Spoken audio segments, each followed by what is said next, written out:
Coming up, the Red Sox, Reds, and Dodgers all put on offensive clinics on Thursday. This is Locked On Now MLB.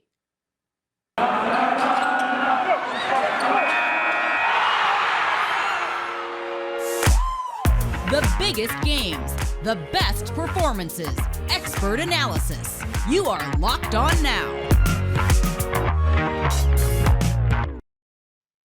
Welcome in. You're listening to Locked On Now MLB, local experts weighing in on the biggest stories in baseball. I'm your host, Kainani Stevens. Thank you for making Locked On Now your first listen every single weekday. We've got our MLB hosts here. They're going to recap everything for you from Thursday in baseball. The Cincinnati Reds offense put up 20 runs on the Cubs in yesterday's biggest game. The biggest game. The Cincinnati Reds just scored the most runs in a single game since the turn of the century. What's up? This is Jeff Carr from the Locked On Reds podcast, here to tell you the fact that the Reds scored 20. That's right, not 19, 20 runs against the Chicago Cubs. Absolutely phenomenal day if you held a bat in your hands for the Reds. And we had some good performances. Kyle Farmer, multi-homer game. Nick Senzel gonna be 6 times. Joey Votto with a hit. Tyler Stevenson with a couple of hits. Everybody having like a ton of RBIs. I mean, it was basically you get an RBI, you get an RBI. Didn't matter who the Cubs pitched, including Andrelton Simmons pitching in the 9th inning. Yeah, he gave up a lot of stuff too. That was just crazy. Get right day for this Reds lineup. Hopefully they carry that momentum into the Giants series coming up this weekend. Steve and I will have you covered as we take a look ahead and we celebrate the fact that the Reds earned a split with the Chicago Cubs at Great American Ballpark. The Texas Rangers went into the 9th, tied with the Oakland A's, but got 3 runs in that frame to finish things off as winners on Thursday night. Our Locked On Rangers host tells you how Texas put it together at the very last second. The most important sporting contest between a Bay Area team and a Texas sports team, the Texas Rangers came out on top with a 4-1 win in the series opener against the A's. I'm Bryce Paddock, host of the Locked On Texas Rangers podcast. A nail-biting pitcher's duel in this one. Martin Perez, in his 200th career MLB start, looked fantastic. 7 innings of 1-run ball, struck out 7 against Frankie Montas, who looked fantastic. 1 unearned run in 7 innings for him and 11 strikeouts of Rangers, only 3 hits. The Rangers were not able to mount very much offense against him, but when it came time in the 9th inning, the Rangers rallied with 3 runs, including an RBI double from Adolis Garcia. He had 2 doubles in this game. And Nathaniel Lowe, his 3rd home run of the season, his 2nd in Oakland, a 2-run shot that would give the Rangers enough cushion to come out with the win in this one. Matt Bush got the win, Joe Barlow got the save, and the Rangers took care of business in, like I said, the most important game for any Dallas area team against any Bay Area sports team of the night. The Dodgers got at least 1 hit from every player in their lineup on the way to 14 runs against the Diamondbacks last night. Our Locked On Dodgers host tells you how everyone got in on the fun in the win. Well, the Dodgers are averaging 8.25 runs per game their last 4 games, even though they got shut out in one of those games. What's up? It's Jeff from Locked On Dodgers. The Dodgers pounded the D-backs 14-1 in the opening game of this 4-game series. Great team win. Everybody got in on the action. Justin Turner was the last one. He was 0 for 4, but he added a late double. Everybody else in the starting lineup had at least 2 hits. Freddie Freeman had 5 RBIs. Mookie Betts continues to be awesome. And the pitching was very good. In a bullpen game, the cast of characters, including Hanser Alberto again, held the D-backs to just 1 Christian Walker home run.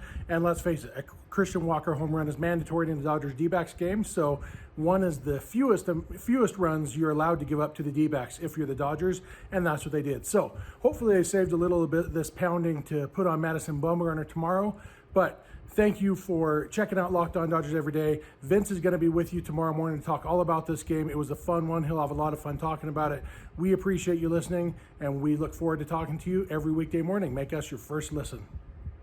Coming up, Vlad Jr. took Shohei Ohtani deep to help the Blue Jays beat the Angels. This is Locked On Now MLB. Today's edition of Locked On Now is brought to you by Bet Online, the #1 spot for all of your online sports betting needs. You can head over there to put in your bets on the NBA, the NHL, MLB's in full swing as well. Just head over there to betonline.net.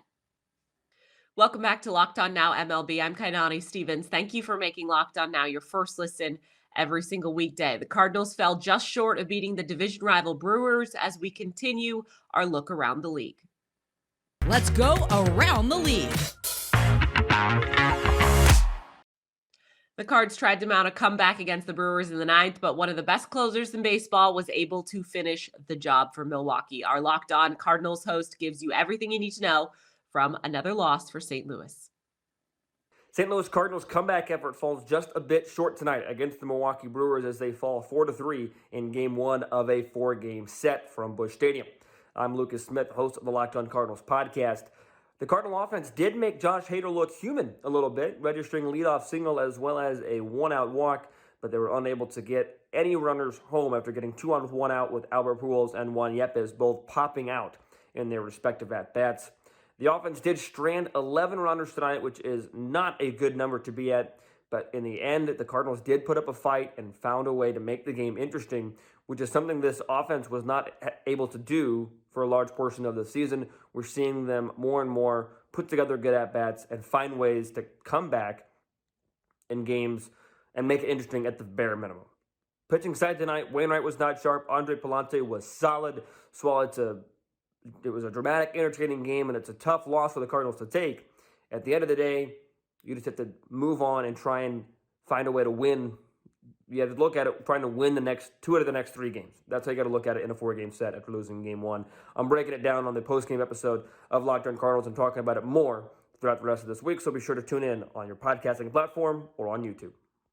The Guardians lost a game that they could have won on a walk-off yesterday, and losing winnable games has become a habit that Locked On Guardians wants to quit very quickly. The Guardians dropped the first game in this series to the Detroit Tigers. That makes 4 in a row I've gotten right in predicting, but unfortunately the Guardians are 2-6 in their last 8 games, while facing, yes, the Astros are great, but a pair of teams in the bottom 5 for worst records of baseball, the Tigers and the Reds. The excitement in this one was the debut of Oscar Gonzalez. He is also the only person to have 2 hits in this game. Josh Naylor's been out really fantastic, but a booted ball in the first on a mediocre throw by Ahmed Rosario, and then just him being way out of position in the second led to 3 of the runs. The Guardians lose in a walk-off with Miggy hitting a single. I still believe in Trevor Stephan. I know he's had a few rough outings now, but the numbers still look good. This is still a bullpen I trust. This was a winnable game, but they didn't win it, and that's unfortunately happening a lot this year.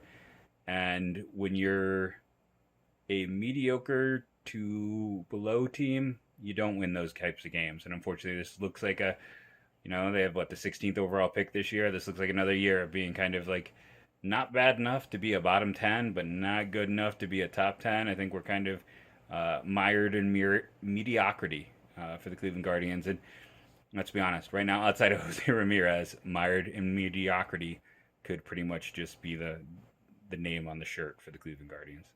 For the second time in 3 days, the Boston Red Sox scored 16 runs on the Chicago White Sox. Our Locked On White Sox host has to try and find some answers after Chicago got dismantled on the mound once again.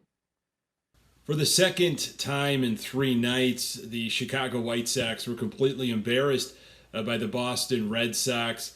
Red Sox beat our White Sox 16-7. They took 2 of 3 games in the series. Dallas Keuchel went for the White Sox, and he did not last long. Before you knew it, it was 6-0 Boston. Our Dallas Keuchel's days numbered in a White Sox uniform. Very little offense at all for the Chicago White Sox. Andrew Vaughn had 2 big home runs. He drove in 5 runs, and that's a career high for him. White Sox have the day off and then host the Chicago Cubs on the South Side this weekend. Shohei Ohtani lost a battle with another young superstar while on the mound for the Angels, and LA lost to the Blue Jays thanks to the offense just not being able to keep up with Toronto, as our Locked On Angels host explains. Anytime you have Shohei Ohtani on the mound, you have confidence that your team has the potential to win. And we were hopeful as Angel fans as Shohei took the mound against the Toronto Blue Jays on Thursday night. But in the end, we lost again. Hey everybody, my name's Mike Frisch, one half of Locked On Angels. Shohei pitched a really great game, 6 innings. He struck out 10. But the problem wasn't the defense or pitching. The problem was our offense. We just can't hit the ball. And we really miss our leadoff hitter, Taylor Ward. He's been injured, he's been out, and we're hopeful he comes back this weekend because this Jays team is really, really good. George Springer hit a home run, and Vladdy Guerrero Jr. hit a home run, looking like his daddy in an Angel uniform, except he plays for Toronto. And we lose this game Thursday night. We're frustrated, but we're hopeful that this weekend we can pick it back up and win the series. Chase Silseth is on the mound for the Angels on Friday, and we're cheering him on. We're going to talk all about it on Locked On Angels, and we hope that you join us. Aaron Nola couldn't finish the complete game, but did plenty to help the Phillies beat the Braves on Thursday night. Our Locked On Phillies host explains how Phillies ace shut down the defending champs. Sorry if it's loud. I'm out here at beautiful Morgan's Pier underneath the Ben Franklin Bridge. Connor Thomas, your host of Locked On Phillies. What a start by Aaron Nola in this one. Nearly a complete game shutout. Gets the opportunity to go out for the ninth and unfortunately couldn't close it out. But man, was he dominant. The Phils with a nice 4-1 victory. Odubel Herrera with a big 2 RBI hit to extend the lead. Nick Castellanos with a hit off the wall to score Bryce Harper. It was just that win started and ended with Aaron Nola. Sometimes when a team is going bad, trade's going by right now. See that? Sorry, not the ideal conditions for this right now, but what are you going to do?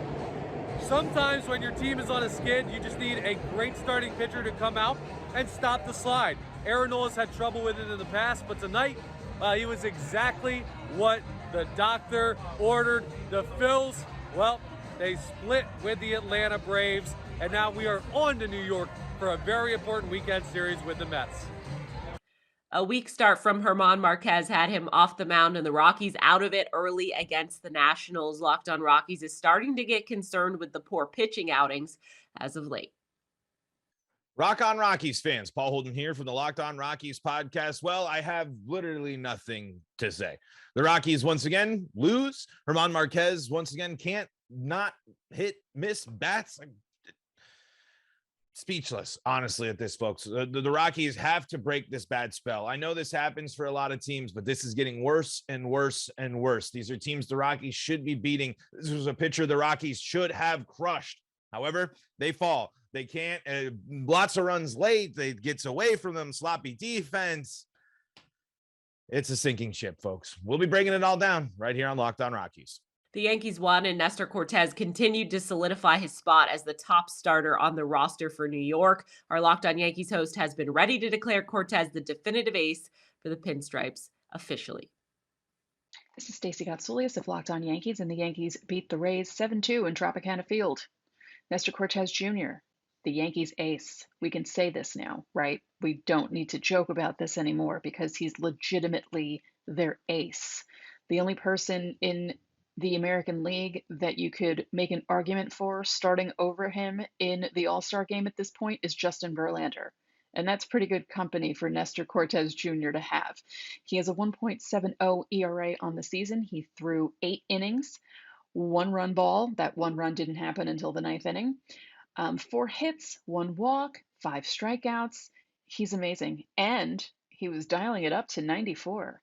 As for the Yankees, they were helped by some sloppiness by the Rays, which is kind of surprising because the Rays don't usually play like that, or at least they haven't in recent years. So, yeah, the Yankees take the first one in Tampa. There's 3 more to go, so this series could go either way, but we'll have highlights, we'll recap, and Abby is back tomorrow, and we have a lot to talk about because there were some moves made before the game. One guy made his debut tonight. We'll talk about that on the show tomorrow. That's all for today on Locked On Now MLB. Thank you for making Locked On Now your first listen every single weekday. Make sure you check out Locked On MLB and your team's Locked On podcast. I'm Kainani Stevens. This has been Locked On Now.